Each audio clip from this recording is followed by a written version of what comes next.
اور وہ حقیقت میں مر چکا ہے۔ اس وقت مرنے والا شخص اپنی تمام طاقت کے مطابق زور زور سے چیختا ہے اور اپنے رشتہ داروں کو پکارتا ہے۔ اس طرح جب مرنے والے شخص کی چیخو پکار کا کوئی بھی جواب نہیں دیتا تو اس وقت اس کی امید صرف ایک ہی ذات پر لگ جاتی ہے، اور وہ اللہ تعالیٰ کی ذات ہے۔ اس وقت وہ مرنے والا شخص اللہ تعالیٰ کی بارگاہ میں عرض کرتا ہے کہ یا رب العالمین، میرے گناہوں کو معاف فرما اور مجھے اس خوف سے نجات عطا فرما۔ اس دعا کے بعد اگر مرنے والا شخص گنہگار ہوتا ہے تو وہ دیکھتا ہے کہ دو خوفناک فرشتے اپنے دانتوں کے ساتھ زمین کو چیرتے ہوئے اس کی قبر میں داخل ہو جاتے ہیں۔ ان فرشتوں کو دیکھنے کے بعد اس مرنے والے شخص کی چیخو پکار میں مزید اضافہ ہو جاتا ہے۔ اس وقت قبر کے اندر سوال و جواب کا سلسلہ شروع ہو جاتا ہے۔ حساب و کتاب لینے والے فرشتے سختی کے ساتھ اس میت سے پوچھتے ہیں۔ فرشتے پوچھتے ہیں کہ تیرا رب کون ہے؟ تو مرنے والا شخص جس نے ساری زندگی اللہ تعالیٰ کی نافرمانیوں میں گزاری ہوتی ہے تو وہ جواب دیتا ہے کہ میں نہیں جانتا۔ اس کے بعد فرشتے پوچھتے ہیں کہ تمہارا دین کیا ہے؟ اس وقت وہ شخص جس نے ساری زندگی دنیا کی محبت میں گزاری اور اللہ تعالیٰ کی نافرمانیوں میں گزاری اور دین سے محبت نہ کی تو وہ جواب دیتا ہے کہ میں نہیں جانتا۔ اس کے بعد اس مرنے والے شخص سے تیسرا سوال کیا جاتا ہے کہ تیرا نبی کون ہے؟ تو وہ شخص جواب دیتا ہے کہ میں نہیں جانتا۔ اس طرح اس مرنے والے شخص کے جوابات سن کر منکر نکیر فرشتے کہتے ہیں کہ ہم جانتے تھے کہ تم یہی جواب دو گے۔ اس کے بعد فرشتے قبر کو حکم دیتے ہیں، اے قبر تو اس پر تنگ ہو جا۔ تو وہ قبر اتنی تنگ ہو جاتی ہے کہ اس کی پسلیاں ایک دوسرے کے اندر پیوست ہو جاتی ہیں اور اس پر عذاب مسلط کر دیا جاتا ہے اور اس کی قبر میں جہنم کے دروازے کو کھول دیا جاتا ہے، جیسا کہ نبی کریم صلی اللہ علیہ وآلہ وسلم نے ارشاد فرمایا، قبر یا تو جنت کے باغوں میں سے ایک باغ ہے یا جہنم کے گڑھوں میں سے ایک گڑھا ہے۔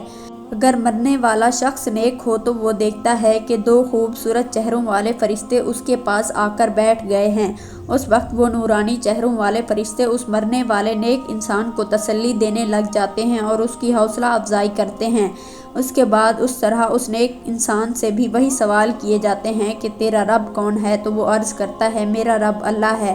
اس کے بعد اس سے پوچھا جاتا ہے کہ تیرا دین کیا ہے؟ تو وہ کہتا ہے میرا دین اسلام ہے۔ اس مرنے والے نیک شخص کی قبر کے اندر حضور اکرم صلی اللہ علیہ وآلہ وسلم تشریف لاتے ہیں اور اس سے سوال کیا جاتا ہے کہ تیرا نبی کون ہے اور اس ہستی کے بارے میں تو دنیا میں کیا کہتا تھا؟ یہ تو وہ شخص ہے جس نے ساری زندگی حضور صلی اللہ علیہ وآلہ وسلم کی سنتوں میں گزاری ہوتی ہے اور حضور صلی اللہ علیہ وآلہ وسلم کی محبت کے اندر دنیا کو چھوڑ کر آیا ہوتا ہے۔ وہ دیکھتے ہی حضور اکرم صلی اللہ علیہ وآلہ وسلم کو پہچان جاتا ہے اور عرض کرنے لگتا ہے یہ میرا نبی ہے۔ اس کے بعد فرشتے اس کو خوشخبری سناتے ہیں اور اس کی قبر کو جنت کے باغوں میں سے ایک باغ بنا دیا جاتا ہے اور اس کو ہمیشہ ہمیشہ کی راحت عطا کر دی جاتی ہے۔ حضور اکرم صلی اللہ علیہ وآلہ وسلم نے ارشاد فرمایا کہ تم میں سے ہر شخص کو قبر کے اندر ضرور آزمایا جائے گا، اور حضور اکرم صلی اللہ علیہ وآلہ وسلم نے ارشاد فرمایا کہ ہر انسان کی زندگی میں 2 دن اور 2 راتیں ایسی آئیں گی کہ اس سے پہلے اس نے کبھی ایسے 2 دن اور ایسی 2 راتیں نہ دیکھی ہوں گی۔ ایک وہ دن جس دن وہ مرے گا اور دوسرا وہ دن جس کے بعد کوئی دن نہیں آئے گا اور وہ قیامت کا دن ہوگا، اور ایک وہ رات جو اس کے قبر کے اندر آئے گی اور دوسری وہ رات جس رات کے بعد قیامت قائم ہوگی۔ حضور اکرم صلی اللہ علیہ وآلہ وسلم نے ارشاد فرمایا کہ میں نے بڑے بڑے خوفناک مناظر کو دیکھا ہے لیکن قبر سے زیادہ خوفناک منظر میں نے کبھی نہیں دیکھا۔ حضرت سیدنا عثمان غنی رضی اللہ عنہ جب کسی قبر پر تشریف لاتے تو اس قدر آنسو بہاتے کہ آپ کی داڑھی مبارک تر ہو جاتی۔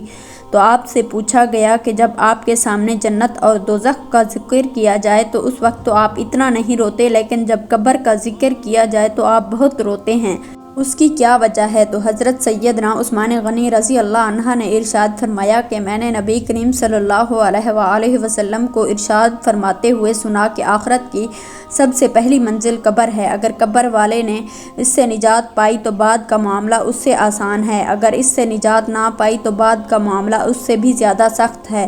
اس بات کے اندر کوئی شک نہیں کہ دنیا کی زندگی ایک مختصر سی زندگی ہے اور بالآخر اس زندگی نے ختم ہو جانا ہے، اور آخرت کی کی زندگی ہمیشہ ہمیشہ کی زندگی ہے، جس کے بعد کوئی موت نہ ہوگی، اور خوش نصیب ہوں گے وہ لوگ جو اللہ تعالیٰ اور اس کے محبوب کو راضی کر کے اپنی آخرت کو سنوار لیں گے اور ہمیشہ ہمیشہ کے لیے جنت میں چلے جائیں گے، اور بد نصیب ہوں گے وہ لوگ جو دنیا کے اندر اللہ تعالیٰ کی نافرمانیاں کر کے اور دنیا کو راضی کر کے ہمیشہ ہمیشہ کے لیے جہنم کے مستحق قرار پائیں گے۔